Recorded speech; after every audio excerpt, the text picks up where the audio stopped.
The Messina Connection. Yeah. The Messina Connection. The Messina Connection. The Messina Connection. Ladies and gentlemen, welcome to the Messina Connection.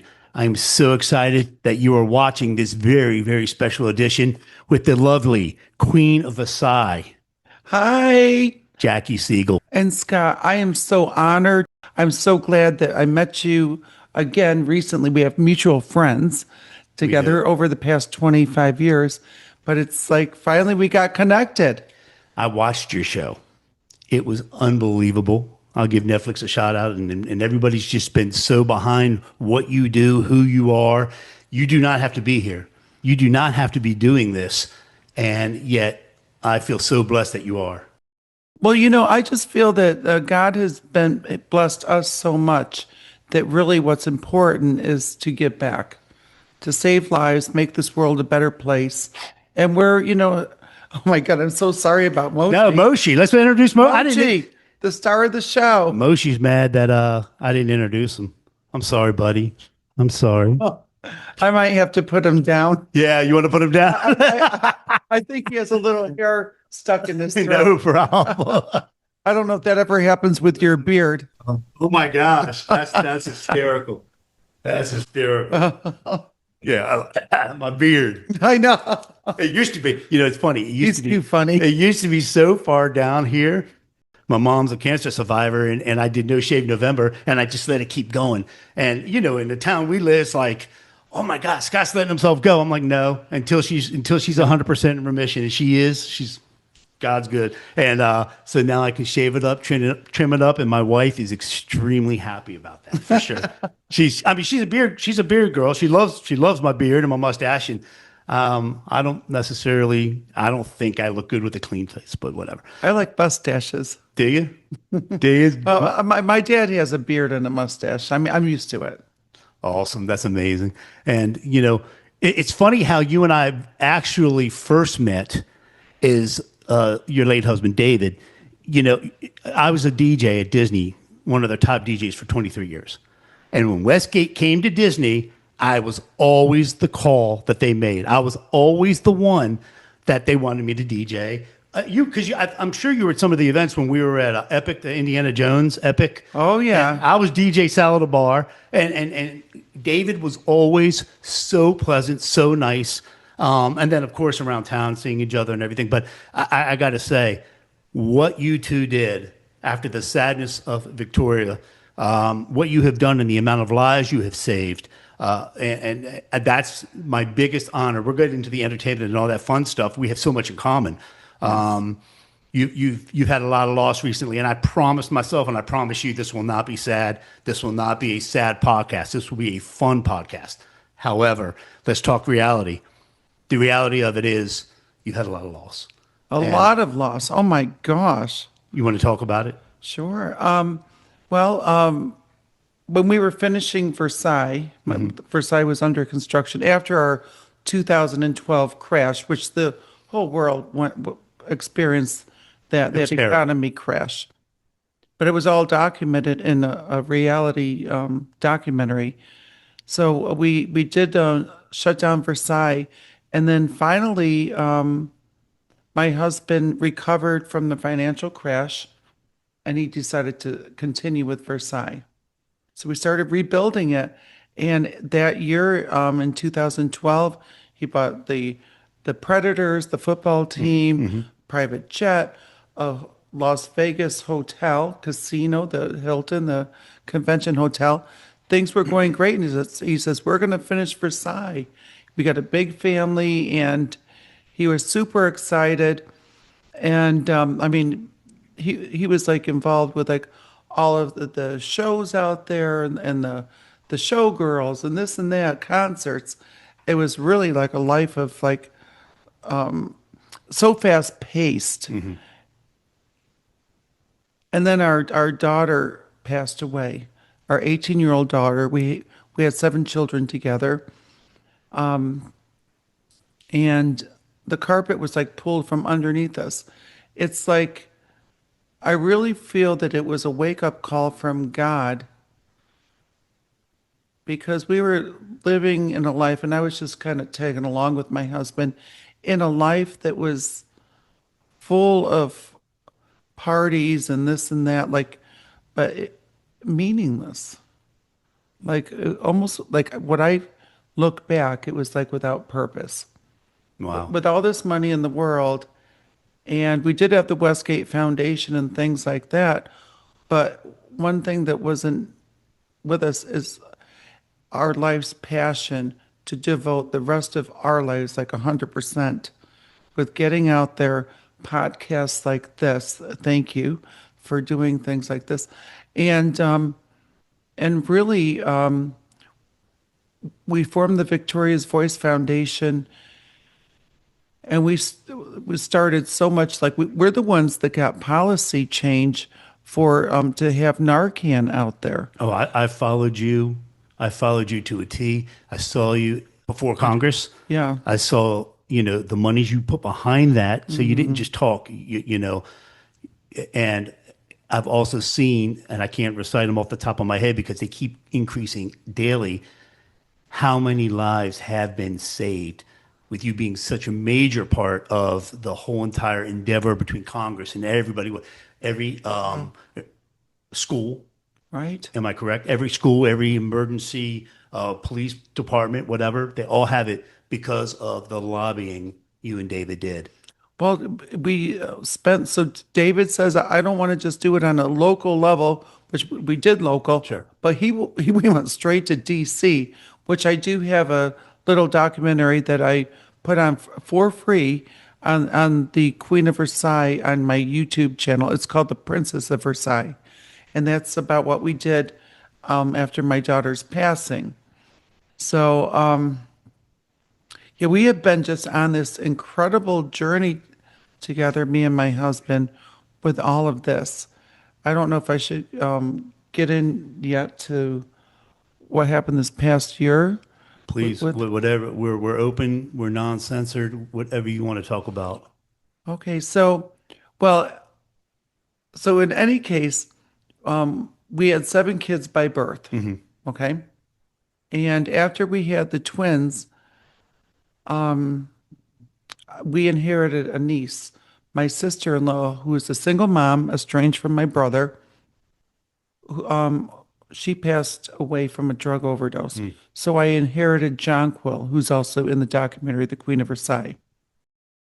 So I ended up with 8 children, and then we lost Victoria. Now, years go by, and here we are 10 years later, we did the National Naloxone Awareness Day in DC. But a little over a year ago, we lost our stepson, my stepson, David's son, Steve, to brain cancer. Steve Siegel. I actually went to the celebration of life. Yes, thank you for coming to that. That means so much to me. Yeah, That was just a lot going on for you. Yeah, but we got the best doctors and got extra years in his life. 4 extra years than he wouldn't have had. And then that put my husband into kind of like a real sadness, because he says, the parents, now he's lost 2 kids in his life. And usually the parents, like, our feelings are, we need to go before the children. It's not natural. No parents, no, it's not. So, any case, my husband had cancer, and last year, 10 years after we lost our daughter, and a few months after he lost his son, he passed away on a Sunday morning. And so I called the family that we were going to meet later after we got home from the hospital and make arrangements. So that afternoon, my mom went to pick up my only sister, 43 years old, and she was also a single mom. Found her keeled over. She had just passed of a fentanyl overdose. The straw was still in her hand. It happened that fast that she didn't have time to even drop the straw.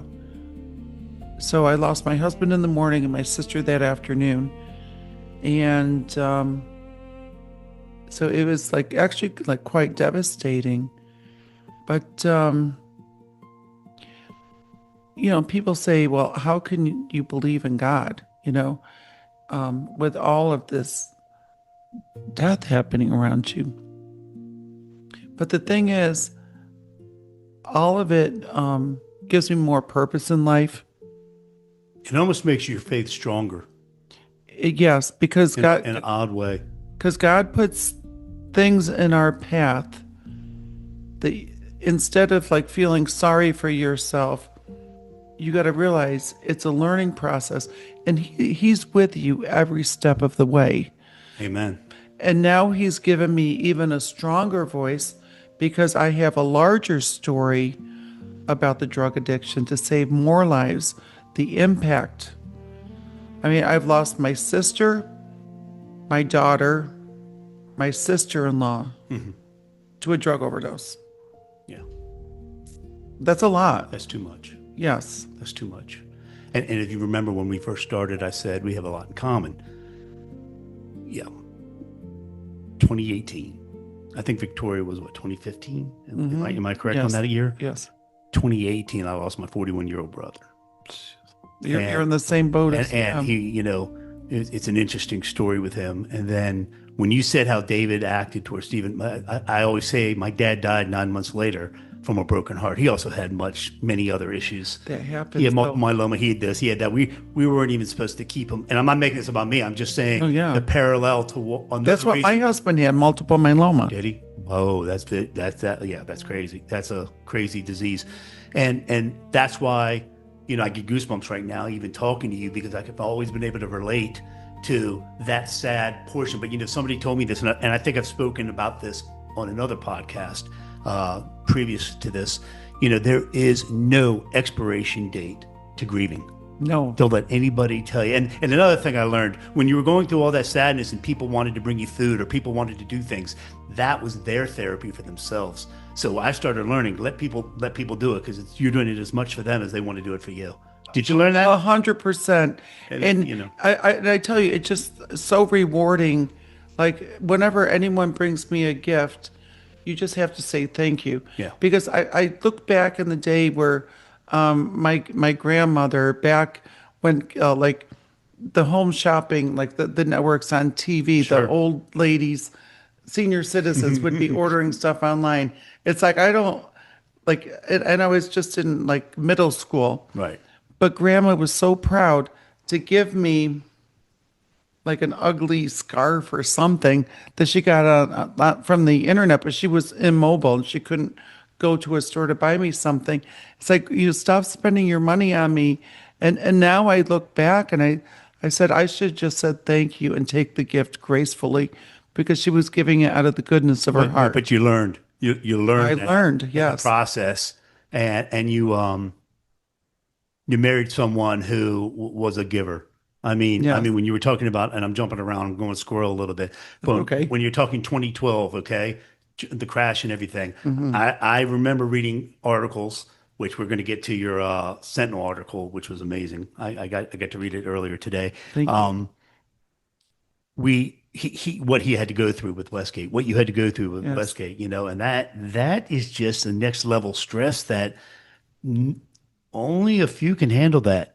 Well, the bankers went to him during the crash of 2012, and they said either you fire like 20,000 people out of your company, or you put everything you own personally up for sale. So he came home and he says, Jackie, we have a choice. We can save jobs, or we can put Versailles up for sale, and his jet and multiple other real estates. And I said, save the jobs. And he gave me a hug, and I says, I know now I realize why I married you, because we care about the people. Selflessness, selflessness. And we did. We listed the house. It was like on the front cover of the newspaper. I'm not making it up. No, absolutely. I have some surprises for you. First of all, I have a surprise for you too later. You really? I sure do. Uh-oh. The Prince of Versailles, a fairy tale based on a true story. So this is a book that I just came out with called The Princess of Versailles. And since my whole theme with the Broadway show, The Queen of Versailles, my TV shows, the documentary. So what I did, I took our true story and made like a fairy tale, kind of lighthearted story about how our daughter died of a drug overdose and how me and my husband, the king of timeshare, missed the signs Yeah. of her. And so what this book is, what I really want to do, and it's beautifully Oh my illustrated. gosh, I couldn't believe it. And it's a quick read. It only takes like 5 minutes to read. But what I want to do is because, see, we missed the signs and we also were never able in a situation where we could open up the conversation to warn our daughter about the possibility of drugs out there. But we didn't even know about all that at the time. Now it's all fentanyl. You have to assume everything is laced with fentanyl. I mean, kids in sixth grade, they start with vapes. And the vapes, when they don't buy it from a legitimate distributor, they're usually refilled. And a lot of times it's just chemicals and fentanyl, and they can die from that too. So this book, a parent can bring it to their child, read it with them, and just like break the ice, open up the conversation, and lightheartedly, without accusing them of doing anything, because that's the problem. If you bring up, say, we're going to sit down and talk about drugs, if you're, they're going to they're going to shut the parents down. Oh, are you accusing me of doing drugs? So they shut out. But what I'm hoping is this can be an icebreaker to open the conversation. It should be. That's It what should be. that's what this book is and why it's going to be so powerful. We're Generation X, you and I. And we lived in a different time. These conversations would never take place in the 80s No, or in the 90s. no, because things And were. we are able to laugh about it because it wasn't as death defying Well, back then, back then. I mean, if someone was buying a marijuana, it was from a plant, but it was also not chemically manufactured to be so much more higher potent Exactly. in THC. It was straight from the plant. I mean, like from a farm. This stuff now is on No. it's just it doesn't even you can't even put your finger on it of what it is. No, it's terrible. And and one snort of cocaine these days, and I love what Trump's doing with trying to clean up what he can because it's just such a mess. And my man is just doing what he does. He wins. Well- and I hope you might know. I'm sure on the inside you know more about the war on that than I do. Oh, I sure do. And I just Victoria's Voice, my foundation, just teamed up with Fentanyl Fathers, who also goes out speaking to schools and warning them, the students and parents about how everything is laced now, but also to carry Narcan in the event that someone comes to your house or you're around someone that does an overdose to prevent them from passing away. But Greg Swan from Fentanyl Fathers, he was up in D.C. just recently, and Donald Trump declared fentanyl coming in from China through Mexico is considered in our government's eyes as a weapon of mass destruction Absolutely. because they're invisible bullets killing our next generation. Absolutely. And you know what's interesting to me? We talk about the death and the final outcome of this horror. Mm-hmm. But my mind is blown about Skid Row in California. And when I see these videos of these people in these stupors, like they're like, does Narcan knock it out of that? What is that? I don't even know what that is. It's like a mummified, I think it's called mummy or something. I mean, these are the people that are staying alive, they're living hell. Yeah, they're just like a walking corpse. They're it's really sad what's happening in California right now. I mean, I heard is it San Francisco that's totally changed? The whole state has, and it's one of the most beautiful states in the country, Yeah. but it's one of the most corrupt states in the country. And it's like, yeah, we're living in a really wild time right now. But they're allowing the people to be homeless and stuff. And there is a way the government has enough money to rescue these people, to give them a trade. Yeah. See, I think all people need to do is learn, like, you take someone who has no skills, it's a scary world out there. No one knows how to, like if they don't have an education, like how, they don't know how to go out and make money. Maybe they were used to living off of grandma or their parents.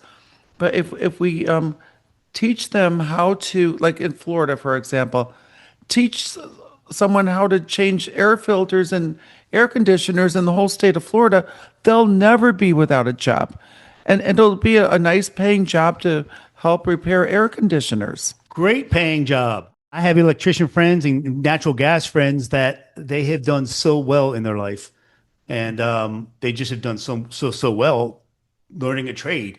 And Yeah. that's why these colleges are in trouble. So you're spot on. You're right on the money. I definitely recommend this book. If you have teenagers, if you have young ones, you have to see this book, read this book. Oh, then they can get it on Amazon.com. On the books there. Amazon and yeah, absolutely, 100%. So it's available on Amazon. And keep talking about Versailles. Okay, so did you read the article in the Sentinel? You can put him in the other room. Oh my God, poor Mochi's choking on his Mochi. little beard hair that's stuck in his throat. Poor Mochi. Yeah. When I saw that, so I grabbed the picture. Thank you, Orlando. Thank you for sending that. So They took a great picture of the house, huh? that's the picture of it. But I think I'm not in a competition with the Sentinel or whoever, but I might have something for you that you might really, really like. I was going through my footage and I was driving on my boat I was doing a photo shoot at dusk over by Bird Island. This was years ago. Okay. You're going to see, because you're going to see, watch. Well, the house is actually more impressive from the back, from the lake. Oh, yes. It's going to take 2 seconds. And 3, 2, please feast your eyes. Wait for it. Oh my I God. took this drone footage. Wow, look at that. Now wait, it comes off the lake like that. Yeah. And that was years ago. That might have been 2018, Oh my God. 2019. But it shows the magnitude of how beautiful 90,000 square feet is. Is that still considered the largest house in America? You do still have that? One of them. It's definitely larger than the White House. I know that. Oh, no question. You could probably fit 3 White Houses in that thing. Isn't that gorgeous? But it is one of the largest, like it's right up there. Like there's other people that are trying to fight with me and stuff, but I mean, not fight, but like No, they're trying to compete. compete. Yeah, would be the word. Yeah, but it's one of the most famous homes, that's actually a home and not a museum or used for business. For those who, obviously, I know how you were inspired, but for those of you who might not have seen the documentary yet, which you got to see that documentary, it's amazing. It's an amazing story. It's raw. It's honest. That's all I've ever known you to be. Tell our viewers about the documentary and about a little bit of the story. Yeah, so the Queen of Versailles, from the documentary 2012, you just have to Google it and then you'll find it because it does bounce around It's from everywhere. platform to platform. Sure. It's one of the top 50 most watched documentaries of all time in more languages from all around the world than any other documentary. So like if I go to Japan, people, Queen. No, I go to Hungary. I mean, Australia, wherever I go, people recognize me because it's been translated to their languages. Back then, it was really about the financial crisis, some about the house, and then it turned into a Broadway show. I was so fortunate that Kristen Chenoweth played me on Broadway. Yeah, she's a rock star. Yes. And it was just so magical at the St. James Theater. We had a great run, and now it's ended, but they do sell the musical soundtrack also on Amazon. A great run while it happened, but now I've got my eyes set on another, like a TV show now. I want to open the doors to Versailles for people to see, and I want to share the world with Versailles. And I really want to use it to give back, like for other charities, not only Victoria's Voice and Saving Lives from Drugs, but like my husband passed away of cancer, your father passed. Yeah. So I want to do things for cancer. I want to do things for children, and it's really I feel like it's going to be like a tool to open those doors and provide, because it's almost like Versailles. I feel like if we want to throw like charity events for all of these different causes, it's like the Field of Dreams. Yeah. They built a baseball field in the middle of nowhere in the Midwest, and they say, build it and they will come. And I feel that's what's going to happen to Versailles. Everybody is so excited for you. You're in such an empowering position right now, or I always have been, but now, everything's on your shoulders and you'll get it done. Oh, I do want to throw a little teaser in here. Please. Because I do have a special guest, one of my grandsons that's going to come in at the end of the show. Oh my goodness. And I know he wanted me to put a little plug in him because he doesn't want people to stop listening to this podcast until he sees the surprise he has for them. Well, I was sitting there like, okay, the surprise is interesting. We could have a next superstar on our hands. Let's do it. And it's someone that also met David Copperfield several times. Hint. He met him 2 times. The best of the best. I mean, is there any other illusionist or? And that was his inspiration. Wow. Wow. Do I want to say who he is? Sure. Do I introduce him yet or not yet? What do you want to do? This is what we'll do. Let's bring your special guest, our special guest here. Let him do his thing, and then we'll come and do a conclusion of the podcast and talk about whatever else we missed.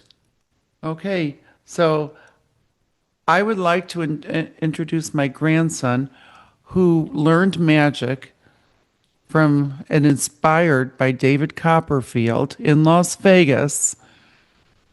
Magic Jagger to the stage. Magic Jagger, let's go. Magic Jagger, yeah. Magic Jagger, hey. Abracadabra. We have we have an entertainer here. You ready? Ladies and gentlemen, boys and girls, put your hands together for the one, the only Magic Jagger. My man. What you got for us? Like when you go out to dinner, sometimes you'll order like a bottle of wine or something. Of course. Yeah.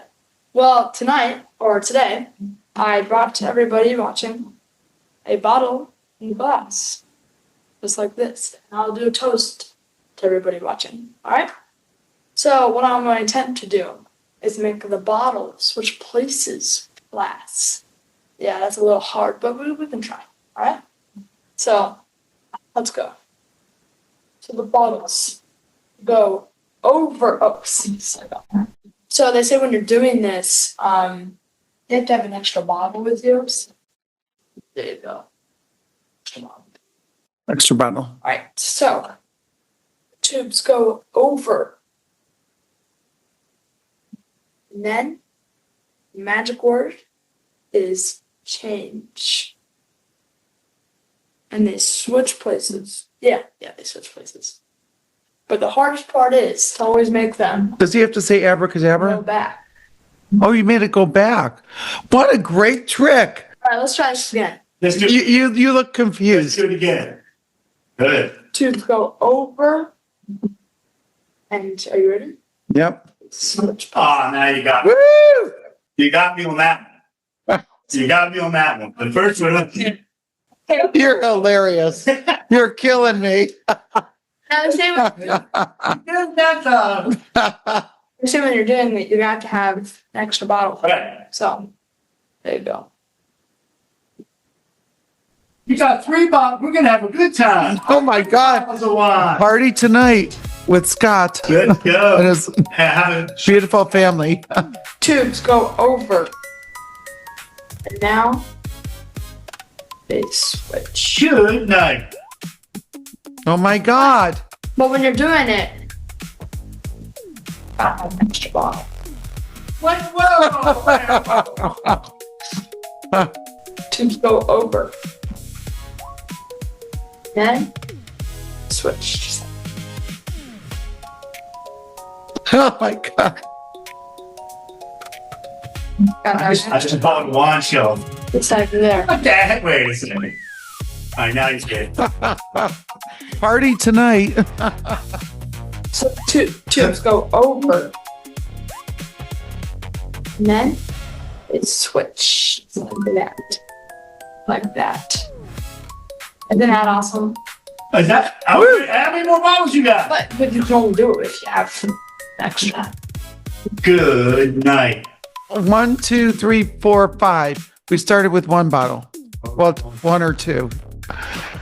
You snuck in, yeah. That's so crazy. It's weird. They say if you have a bottle here, you have a bottle here. And if you have a bottle there, Oh my God, how much are we drinking tonight? My God.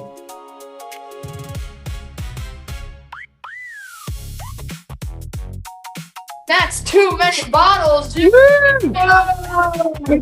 Magic Jagger, are you kidding me right now? Standing O. 1, 2, 3, 4, 5, 6, 7, 8, 9. My grandson right here. And you got 9 years before you can drink all those. So me and Jackie are going to go ahead and handle that for you. I'm going to have him stock my wine cellar. My guy. You'll save me a lot of money. He did a really good job. He got me. The first time I was like, and then the second one, and then the third one, and then get out of town, man. That was great. But you know what? You flowed. Now I'm going to talk entertainment. You flowed with it. You didn't get stumbled because everybody saw and then you just kept flowing. You just like, the show goes on. And look, you blew my mind on that one. I loved how he had the 2 tubes. Yeah. And then he says the wine glasses here and the wine bottles here. He puts the tubes over and he says, okay, I'm going to switch places. And then he says, okay, now I'm going to switch it back.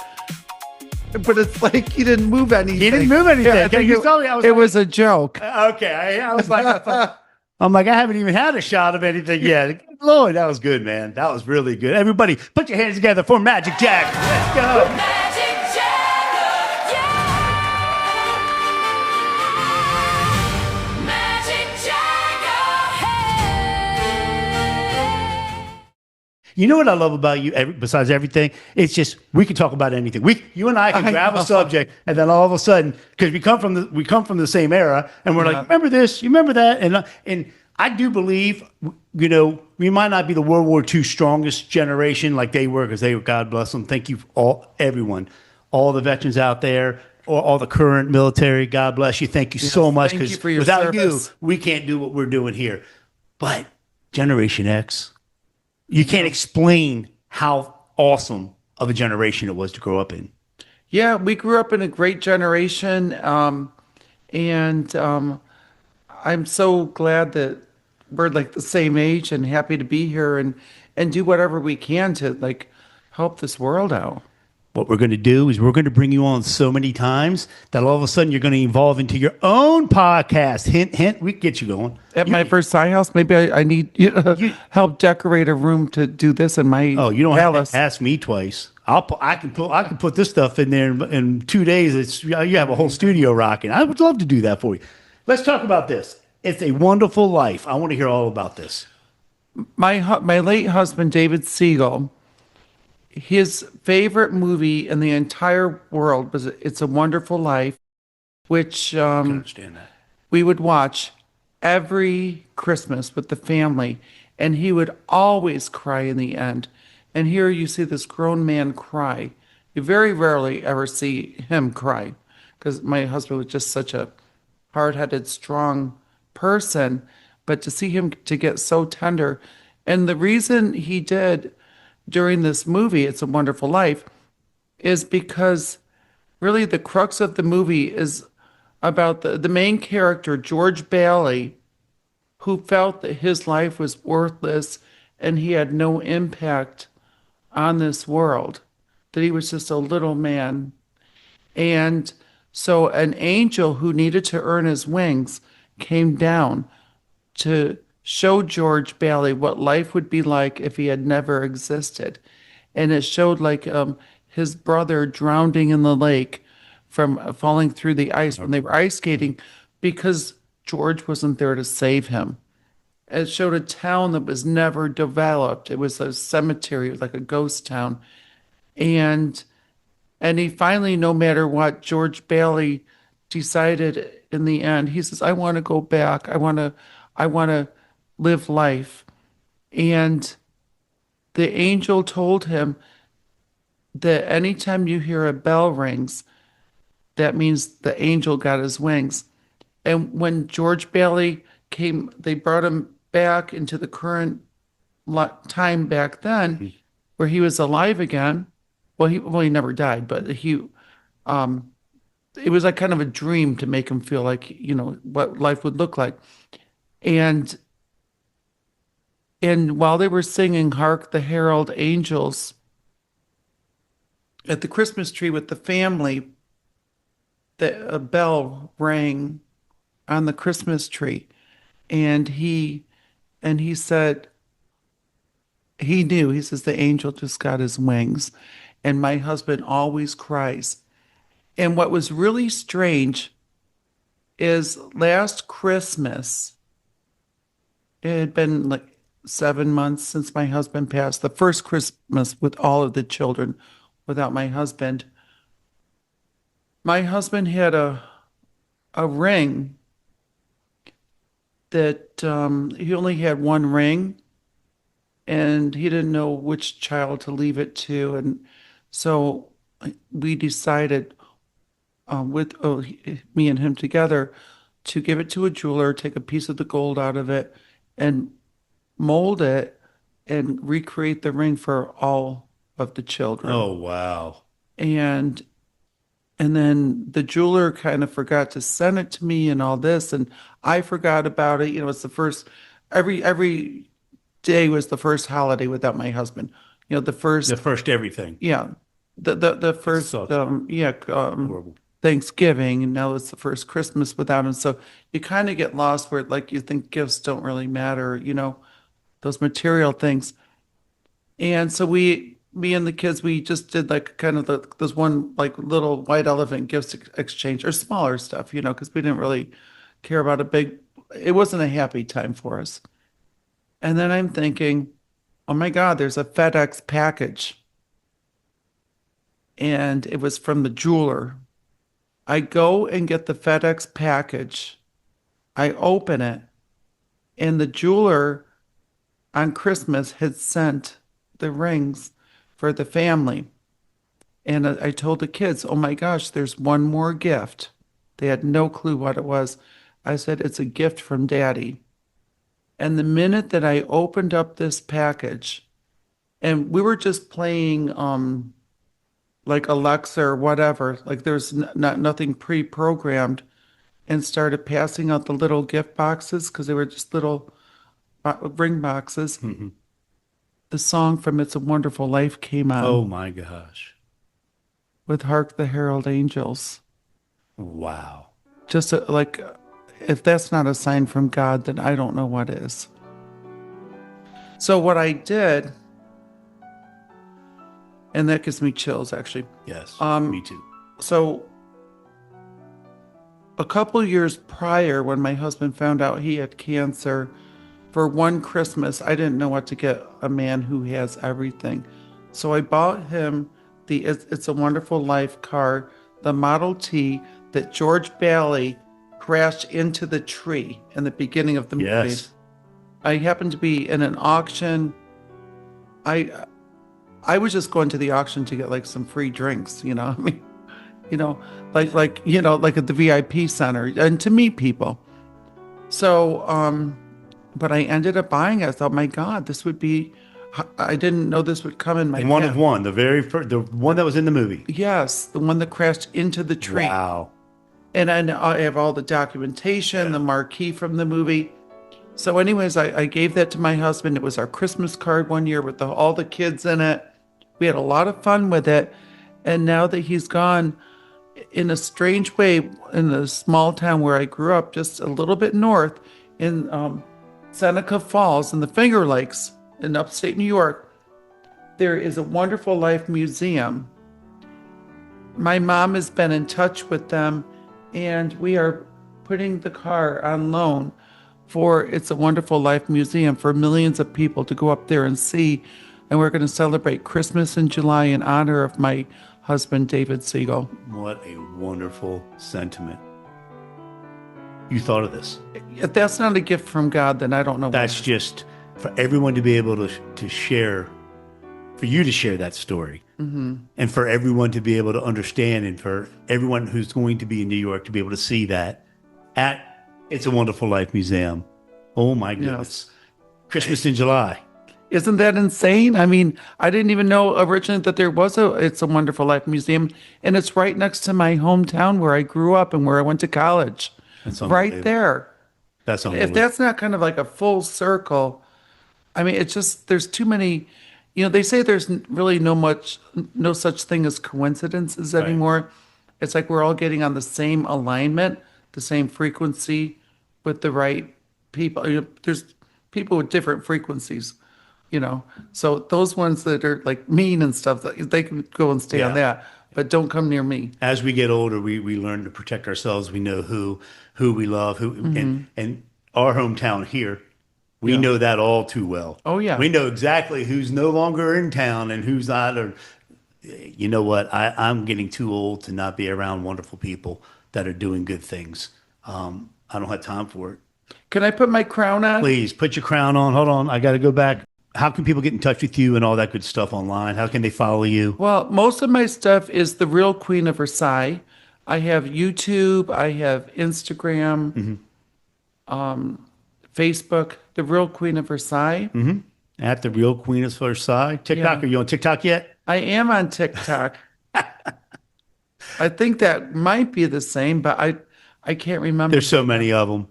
And they keep popping up and go. Yeah, they've been around. The ones that are here now are pretty steady, pretty strong. Well, thank you. I'm so happy that we had the opportunity to do this. I would love to invite you back. Anytime you have something to promote, or anytime you have something just to help save lives, and I can help, please don't hesitate. And God bless you, Scott. Thanks. And your family and your mom and everyone. I appreciate you. And your late father. Yeah, God bless They're them all. both up there Tony together. And Victoria, and they're under a lot less stress than we probably are down on Earth, right? Yeah, they're enjoying it. They're living their best soulful life. I know. Can I get a hug? Yes, 100%. God bless you. You too, sweet. The Messina Connection. Yeah, the Messina Connection.